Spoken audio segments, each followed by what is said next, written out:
Anyway, this means that Elise back open, Lucian Nami still Salty open. run back. Salty The Yuumi still open. There is an awful lot of bot lane power available. Doggo and Baolan, they opted into the Lucian Nami last time. This time they're going towards the Yuumi. They keep the Sejuani though, importantly. So Ning very much was very close to flipping a couple of these lanes very early on. Didn't manage to not land those crazy knockout punches early though.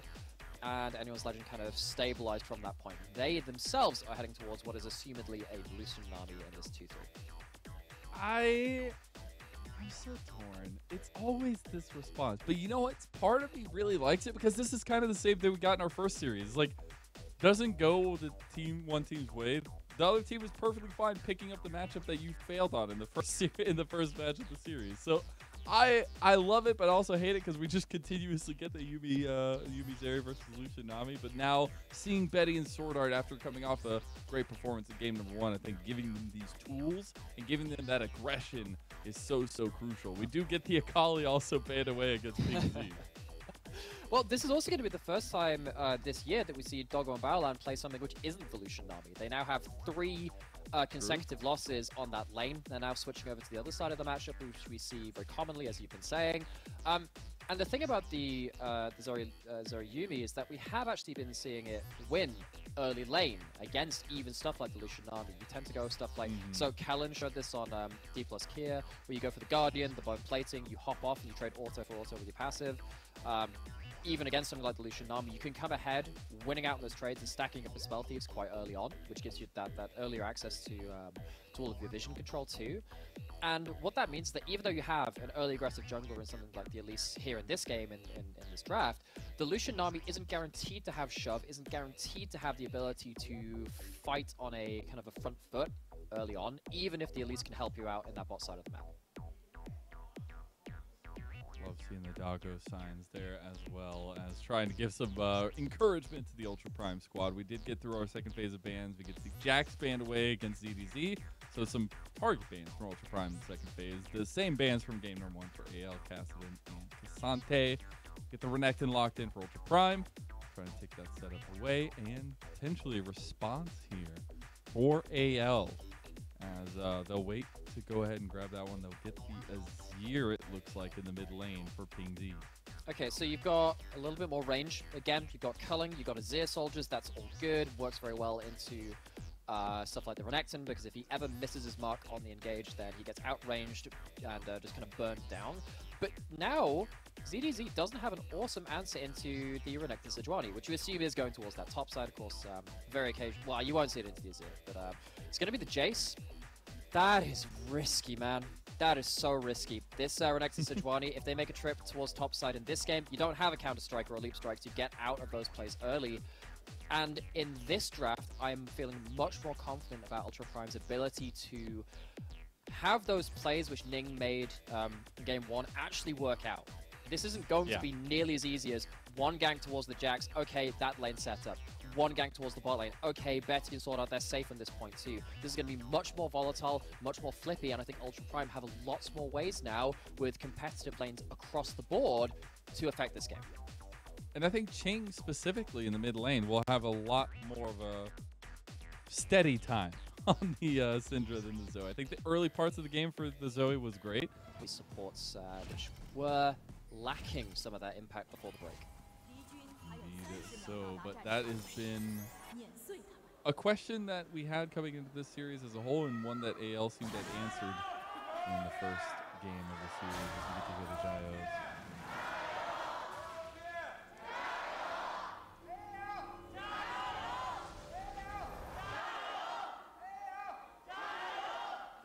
Shanghai represent.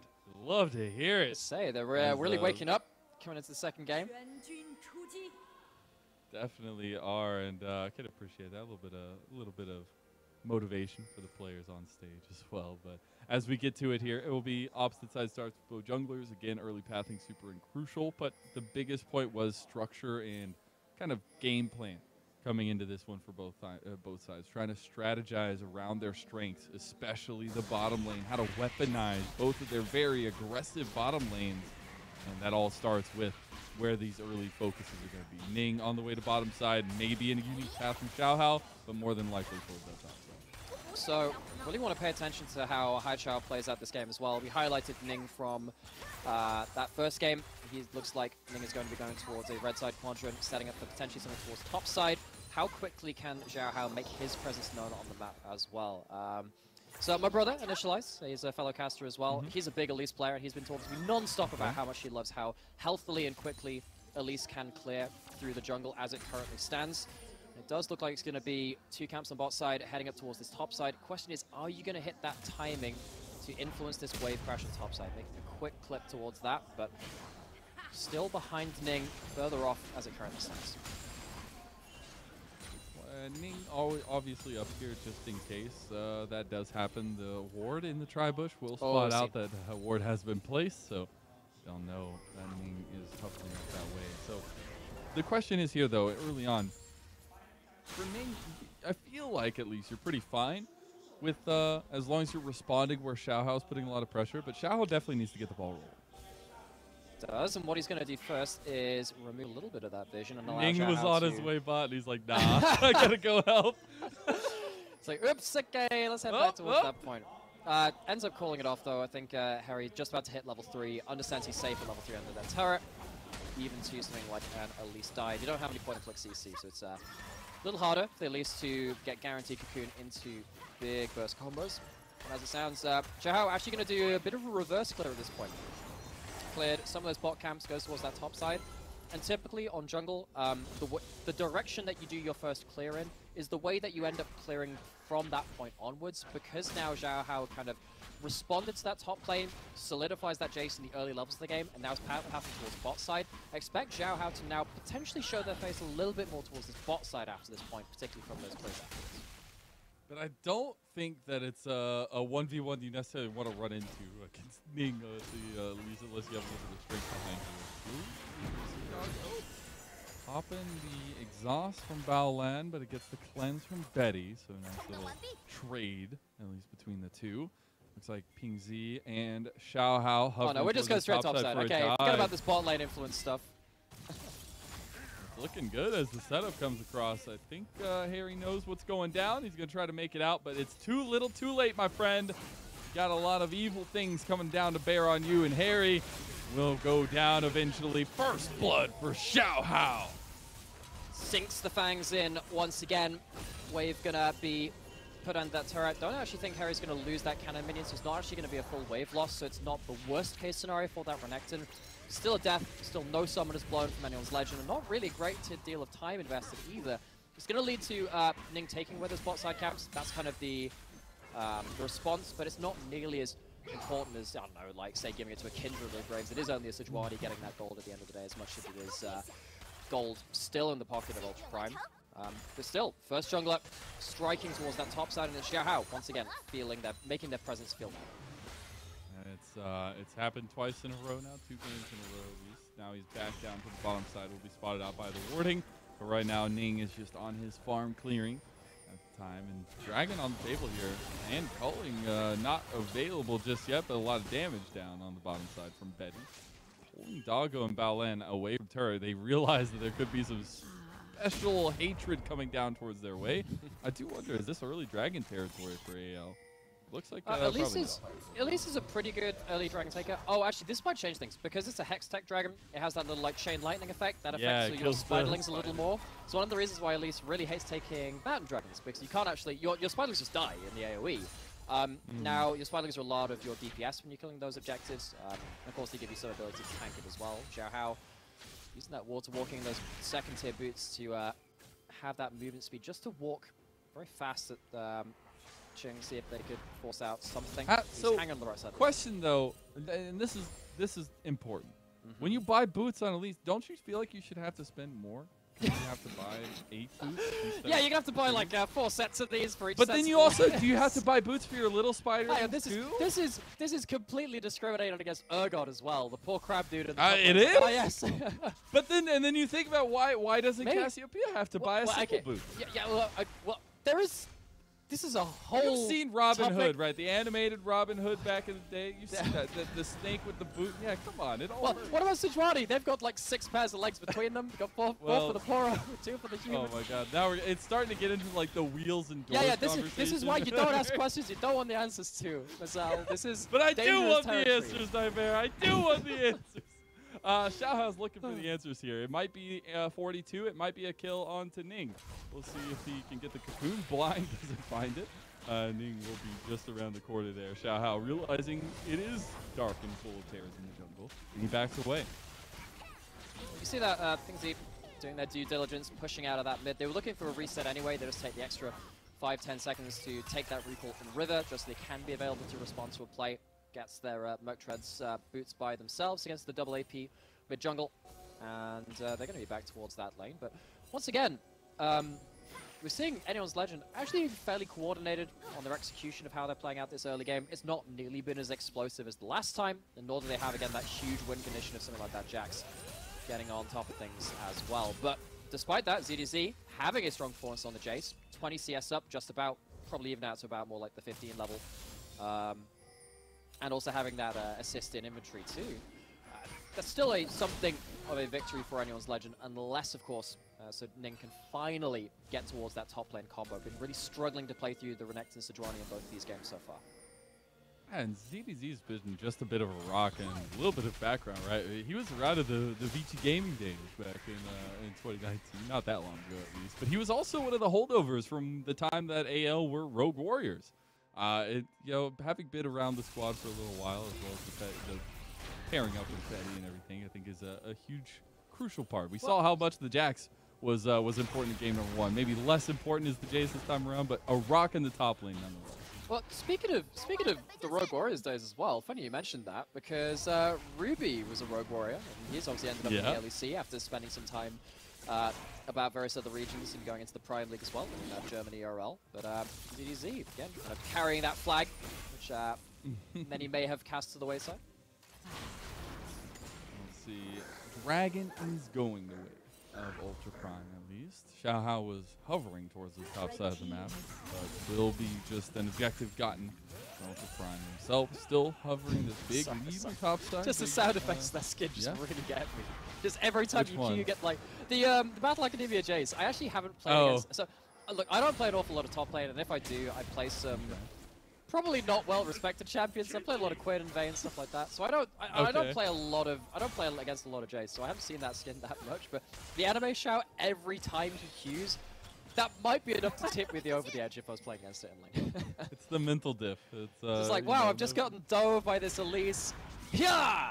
Jayce comes and slams again. I'm just like, this is a little too much, guys. Can you just stop? But Xiaohao, once again, just shadowing this top side. Oh, he's going to go right. He will get spotted by the control. Oh, no, he doesn't. Get spotted by the minions instead. Hery needs to be very careful in this one. Ooh. Doesn't get it that time. Hery says, not again. Not a second time in a row. Okay, but Ning in his bot side, though. Doggo with the lightning crash. The final chapter on top. Ning taking up some damage from the tower. We'll make it out with barely any help there in the end. They get 1 kill. They are on the board, and we're tied 1-1. And finally, Ning gets himself this early game play. Tried in that first game, topside didn't work, the bot dive didn't work, but the cross map works at this time at least. But Hery finding an angle on topside maybe. Does have the dominance pop there. ZDZ in some trouble using the accelerated shot blast will not find the damage onto Hery. And again, like you said, huge stuff to Ning to just get on the board, get out on the map, get something going for himself. And they have that dragon, right? Rift Herald did go the way of Xiaohao. Now maybe something else going the way of Xiaohao. Oh, flash from Qing. We'll get him out from the Emperor's Divide of Ping Z. This time, Qing doesn't have the Mercury Treads. Went towards those Salt Breeds early. Salt Breeds on Syndra are actually a very good damage spike because you have such high base damage when you have your full combo hitting. But Syndra not nearly the same kind of burst in the very early game compared to the previous iteration. Definitely scales a lot better nowadays, but still flash taken away.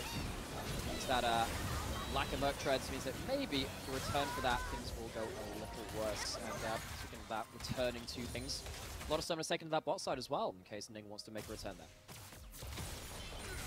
hovering down that way as well as Betty's on his way out to the lane. ADC and Hery just continuing to go at it, and Xiaohao now hovering the top side of the map here. Backsuit comes through to the bottom side of Ultra Prime. TP's going to be utilized in mid lane by Ping Z. And Xiaohao spotted out, meaning Ning will be passing towards this top side of the map here to try and respond to a dive that's being set up by AL. That's going to be the Herald 2 to facilitate that extra gold being put down. Ning on their way, has ultimate. Dominus not quite available for Hery, but it looks like plates are on the menu first and foremost, and they're going to go over to ZDZ all of a sudden. I thought Qing might actually make the full roam there. He did go about halfway, but ended up going back. Didn't want to concede the lane too much to Ping Z. The charge is going to be huge. ZDZ getting a little bit of gold more. Xiaohao as well. Xiaohao's just confident and comfortable with taking the aggression here every time he can against this top side of the map. And also, importantly, just making sure that the vision is in Jayce's favor beyond this point too. It allows him to not get picked off by that Renekton Sejuani, which actually they've done a very good job of denying real value out of. That needs to continue though, because we spoke about this in the first series of the day, particularly that first game was like, you got like Azir versus Akali and matchups like that, similar to this Renekton Jayce. You make one mistake against that Renekton and the Sejuani, you do die, and that snowballs quite heavily at that point. So it's very important that AL do keep that vision towards that top side. They keep keeping that ticking over, because as soon as they miss that just one time, that's a big kill to give over to the likes of someone like Hery. You definitely don't want to give any room for at least gold going over that way, right? Crocodile will do a lot with it, and I think now that we're seeing items being completed, at least we got the Eclipse for ZDZ, we got the Shield Bow for Doggo. I'm looking back at it. I honestly love the early game to this point for Ultra Prime, right? They had gotten that kill for Doggo down bottom lane. They haven't really had to go back down there. There hasn't been a big lead developed for Betty and SwordArt at all. And they've been able to at least weather a lot of Xiaohao's early advantages, or trying to be. And SwordArt in some trouble now. Does get scooped. Oh, no way he lives through that. Qing, he will not get the kill. SwordArt, you madman. Look at his smile on the screen. He deserves that hype. You will remember this as the day that you almost caught Captain Jack SwordArt, I suppose. Walks away with like 100 HP, maybe just a little over that. And as much as they sat on that ward for such a long time, the Sejuani Syndra doesn't have the damage quite to take them out. I thought that Ping Z just doomed SwordArt right there.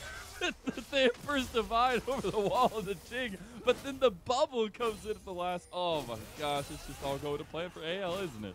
Yeah, and that's the difference between pre-rework and kind of post-rework Syndra, where maybe on the Syndra of yesteryear you get a little bit more burst at that point, but doesn't have the damage at this point. And now finally returning back to the scene of the crime, Xiaohao top side again.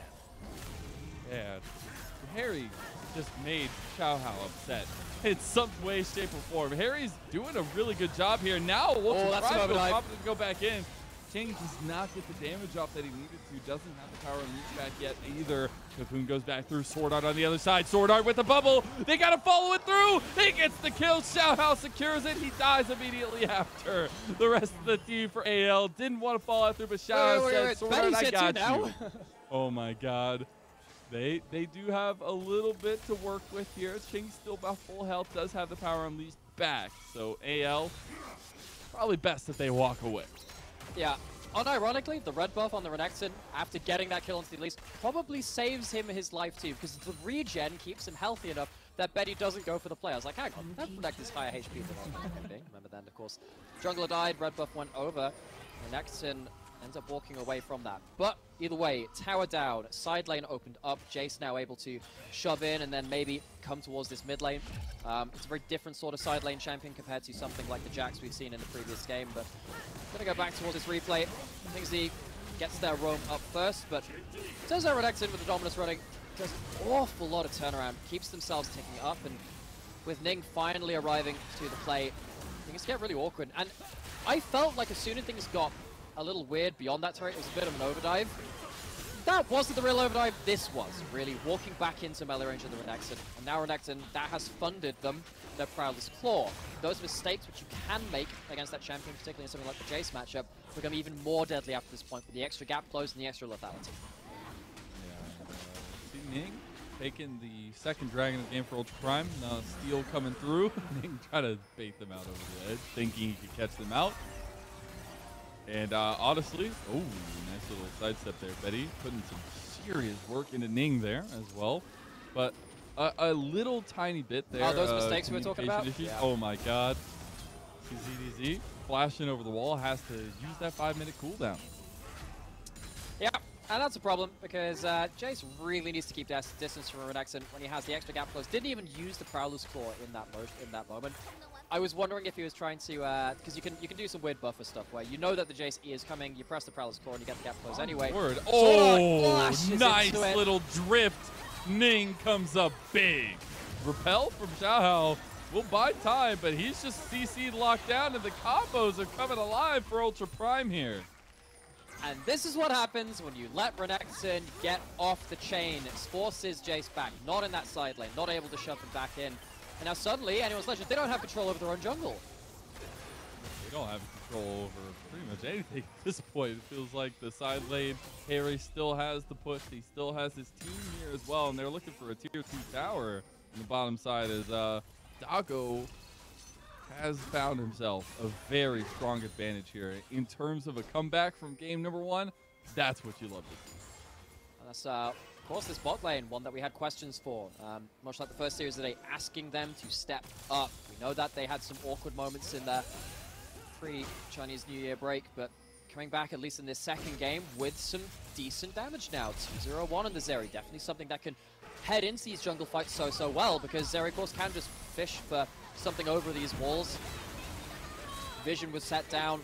A lot of that is due to the Renekton's pressure in the 1v1 matchup, forcing ZDZ back, and that opens up plays like this. I always see AL playing the aggressive hand, try to take this outer tower on the bottom side as well.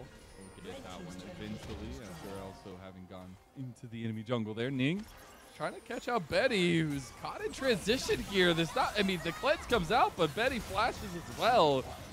Double summoner spells burn. Now Ping Z with the big Emperor's Divide, but it's not enough. The tower's getting burned down. Is it going to go down? Does end up falling as well to Ultra Prime. So they'll pick up another tower. Even more, at least, advantages around the map, but they still can't write home that they have a gold lead. And you know, in the first game, that was the kind of play where Ultra Prime, they were forcing down on their mid lane turret. They get flanked, they lose, and then it was, I guess, a little bit later in that, and then they lost the Baron off that. Of course, it's not even spawned in this particular game, but this is the big difference when you don't have that same kind of like huge side lane threat collapsing in on that mid lane from the side of anyone's Legend. So they're not able to respond to this mid lane kind of force. Now they're staring down at them losing the first outer turret. They've lost a lot of vision in their own jungle. They don't have the same ability to push in these side lanes with impunity, take skirmishes on their kind of terms. Ultra Prime having a very good response from that first game to this second game, where they're much more in control than they were. So then for AL, I guess they're just going to use the Riptail mid lane. I wonder if they're able to take down the I'm looking for a flank teleport from Hery right now. See the amount of vision that they have. Flash, Prowler's Claw, teleport. Very dangerous. I was wondering if what happened to Ultra Prime in that first game could have happened to anyone's Legend just there in this one, but timing not quite working out on this one. And the Dragon spawning in a minute, maybe that will be our next fight. Doggo getting chunked out a little bit. ZDZ very close to his Nymaera. Really just want to take down this tower, but can't get it in the end. And that poke is going to be very important.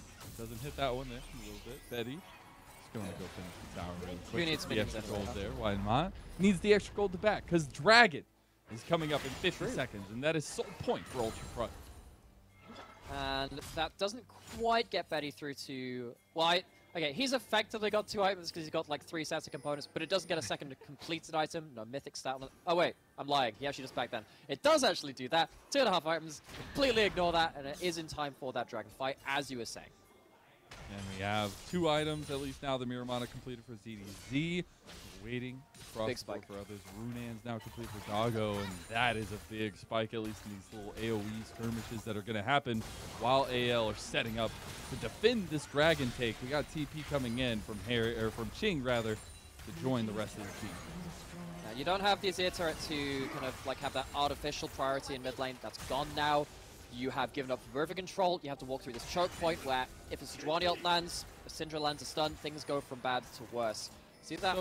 Anyone's Legend, they don't really want to split up themselves either. They're trying to stick as 5 people, but that means that they can't really threaten Ultra Prime with flanks in the same way as they did last game. So something I really liked here was AL waiting for Ultra Prime to do it, because I feel like they have such great reactionary tools, right? The Tidal Wave, the Shock Blast, the Emperor's Divide, but now they've put themselves in a position where they're about to get flanked by Hery. It will be spotted out. Dragon's about 3,000 health. Ning's in the pit. Glacial Prison comes out. Xiaohao's trying to wait. The Dragon has reset. Hery's back in the pit now. 2,000. Xiaohao cannot get it. Ning gets the Dragon. Ning gets out of the pit. Hery flashes out of the wall too, and that means Ultra Prime have stolen away the Soul Point Dragon.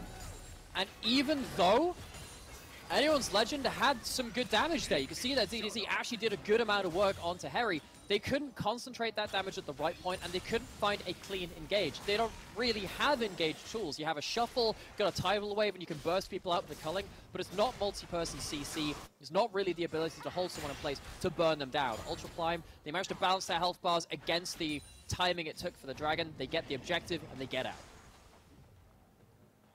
Well done in their own right. Starting to stack up these late game objectives for themselves, at least. Getting the insurance policies out there.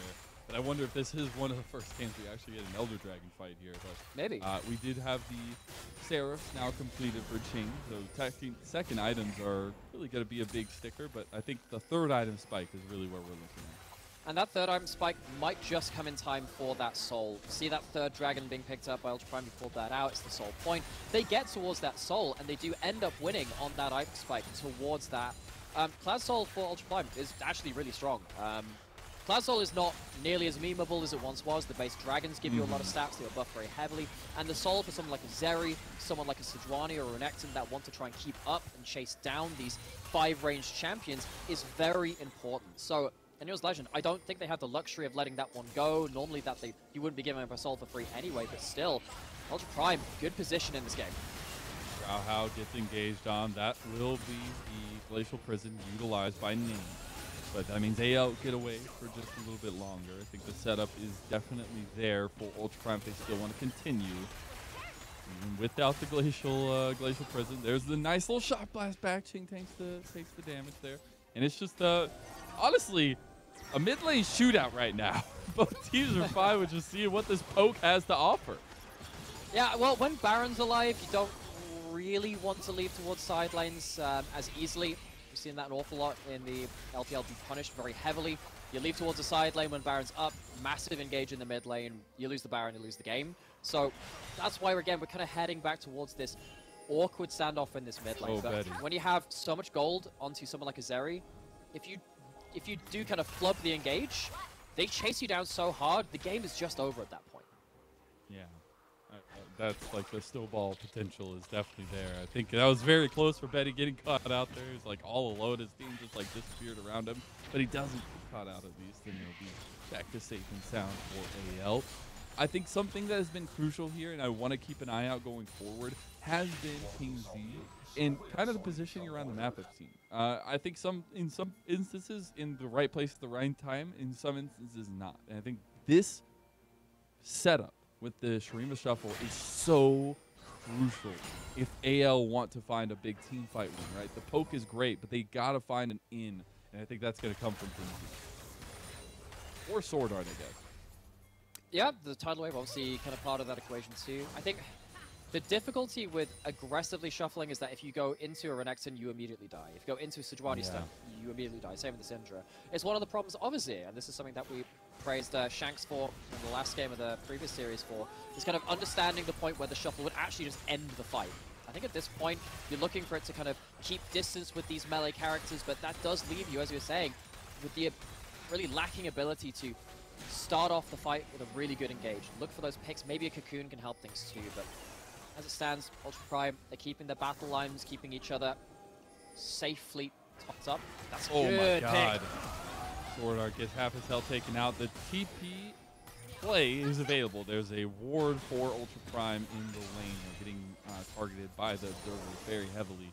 And we see Xiaohao on the side now finally coming to try and bear some of this dragon pressure around the pit here. 40 seconds till it spawns Ultra Prime. They really want that soul. They really do. Already talked about the value of it for the champions, particularly in this game. Movement speed versus range champions is just generically very, very good. So, Xiaohao looking on the flank, but he's not there to help them disengage. Glacial Prison does not hit. ZDZ is here as well. Ping Z did get Power Unleash utilized on him. So a lot of ultimates down for Ultra Prime, and a lot still available for AL. Still at the dominance for Hery.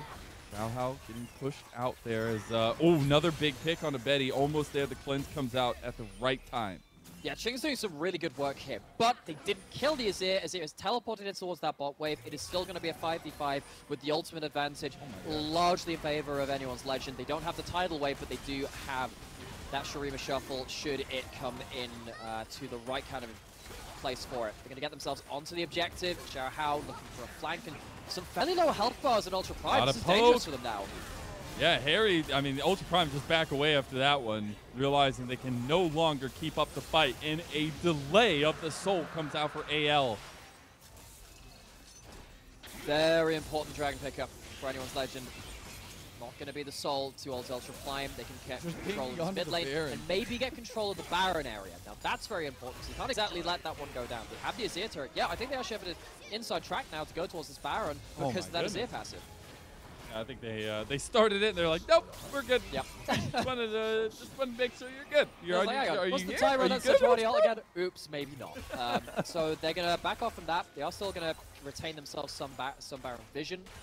I think that means that Ultra Prime can't start it themselves after anyone's legend is seen resetting across the map. But we can see this kind of tentative tug of war between the two teams. How quickly these fights can go from good to bad. You make one mistake in front of the Sejuani and the Renekton, someone goes down. You walk into a cocoon, someone goes down in return. It means that both these teams having to be very careful about their setup. Ultra Prime in relation to that, get themselves good vision around that Baron. That's the objective, which is up right now. You got to expect that with the Dragon down, at least you're not going to have so much of the same ARAM pressure. Hery looking to sit in bot lane, teleport into a fight. And Ultra Prime have good enough vision to make sure that anyone's legend can't just start it up for free. The scariest thing, though, is some of this vision game that Ultra Prime is playing so well around. I think the setups for Ning, these Glacial Prisons out of the dark, has been really, really interesting to kind of see how he's been willing to throw them in a lot of these situations, because they have so much follow-up if they do connect that one big CC. I think AL are starting to realize how much more safely they need to play this one, but the poke from ZDZ is just doing so much work on that third item spike. That it is, but Doggo has Shield Bow, has Hydra, has a Yuumi.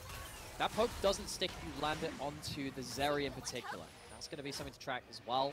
Nullifying the impact of some of this poke, it means that AL don't have as many easy wins to take through just a good landed Shock Blast. Again, see that landing, but as soon as the next mini wave comes up, Doggo is going to be back to full HP, which is why they want to try and contest it before the mini wave comes up.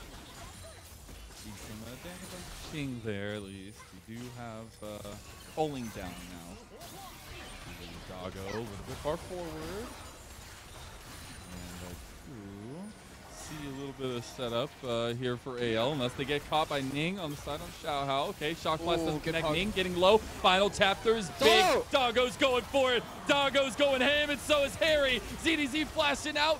Qing gets damage down, but Xiaohao splat against the wall just like a spider. And that is Baron for Ultra Prime, unless AL can contest. Zeri is let off the chain in that fight. Now AL need to get back onto this objective. They don't have a smite, they have a Shock Blast, but that's all they've got really. Ping Z, he has Emperor's Divide. Is he going to find the big play? Qing waiting on the side. The Baron left to Ultra Prime as AL lick their wound. Oh, we asked this bot lane from Ultra Prime to once again, it's been the theme of the day, step up, be counted for, make the big play, carry your team. And now sat 3-0-2. We saw it from Betty and SwordArt in the first game. You've hit those 3 item spikes. You're at the point where you can take over the game. Zeri and the Yuumi cannot go unchecked in these fights. And Betty, I think he felt a little bit desperate in the last phase of play to get some damage that would actually stick. We talked about the sustain, the Yuumi factor, the ability of the Zeri's item build to just give us so much sustain. But that was just way too aggressive. It went way too far past their safe boundaries. And now Betty and SwordArt, the ones that were really punished at the back end of the fight. Well, mainly just Betty, really. The Lucian goes down and Ultra Prime pick up the pieces. And it just gets so hard. Again, the lack of range in these fights is really difficult for Betty to kind of play around. You see these culling moments where you're just trying to get as much damage down as possible. When it comes to these big team fights, the position is so key that one little misstep for Betty means he's done because of the lack of range on the Lucian. So I see a very difficult time as the time goes on here for AL to try and take these fights unless they can get that perfect setup or a catch out or a missed engage from Ultra Prime. GDZ will take this side lane tier 2, get another 600 gold for himself. But Dragon coming up in 35 seconds. That reset needs to come out and AL needs to get on the board. And what a difference this is between Game 1 and Game 2. It does feel like there were a couple of rough edges to the execution of Ultra Prime in Game 1, but their decision-making wasn't bad. Now in this game, finding their right way into these plays and executing much more cleanly than that. Still need to close this out. Still need to find themselves a real true advantage. That might come from a soul fight. In the next minute, it's spawning in the next 20 seconds. Qing teleporting back into this mid lane. And with the mid lane Void Staff is completed. Very hard now for AL to find themselves the right angles to try and get big advantages before the fight starts. Huge shot. Man, Qing just immediately takes Pinzy out of the fight. He has to TP back, though. He does have the Emperor's Divide. How quickly can this dragon down? Because he can teleport back in, but it doesn't matter if the dragon is already gone. They're not actually forcing it down. Azir can have another crack at it. All right, we got 5,000 health. It's getting lower now. Xiaohao not able to get in the pit. He's going to go for it. He tries to steal. He gets it! He steals it! Repel up. He's back in the fight. He goes golden. The damage is done. Xiaohao stolen the dragon, and AL need to get out of dodge. I don't know if they can, though. Doggo's flashing forward. Doggo's going for it. Ning does have to set up the TPs now coming in from Hery. They've gotten Betty. They've gotten them all. They've taken down AL. Pingsy waited way too long to put down the Emperor's Divide. A triple kill for the Ultra Prime mid laner. And Ultra Prime streamed back for a comeback in Game 2. And that anyone's legend turns into their own personal nightmare. Doggo off the chain again, finishing the game at 5-0 on 5. Finally finds a chance to wreak havoc on his opponent's team fight. They did indeed. It was executed from start to finish, it felt like, for Ultra Prime. Qing in the mid lane having an incredible performance against King Z on the Azir. And we're going to Game 3 between AL and Ultra Prime. We were denied it in the first series, 2-0. That one in this second one, though, we've seen a step up from both of these bot lanes playing that Zeri Yuumi, showing what can be done in those late game team fights. And now we have to see, okay, evolution from Game 1 from Game 2 to from Ultra Prime, managing to clean up a couple of those rough edges we were talking about. Even though it came down to some more tenuous objective fights towards it, they stuck it out in that late game. They allowed themselves to scale into a point where they could destroy those team fights. Yeah, it was honestly impressive. And honestly, we've seen both sides destroy with the Zeri Yuumi. Got to raise some questions in that almost aspect. like that lane is really important. Maybe you could maybe ban it or something. Kind of nuts. It's kind of nuts. Zeri doing Zeri things, Yuumi doing Yuumi things. Zoomy, if you will.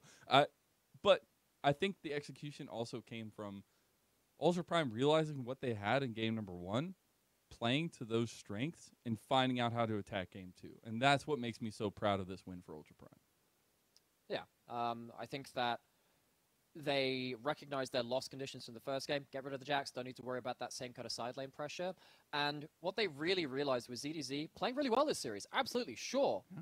Okay, well, how do we make sure he's just not as impactful? Doesn't have the same room to impact the game. You're not going to have just the 1v1, 1v2, 1v3 throughout on a side lane that the Jax was. You have to, on the Jayce, not just win a side lane, but then come back to mid lane, poke someone out, and set up for objectives. Well, you can't do that as easily against a Yuumi. You can't do that with the Zeri build, which had so much lifesteal in it, that even if you hit Doggo at that point, one wave later, that work is undone, even if your skill shots are on point. And that damage, yeah, tops the charts, but how much of that was useful damage? Ultra Prime really heads up play with their item builds to make sure that that Jayce never really became a game-winning fact.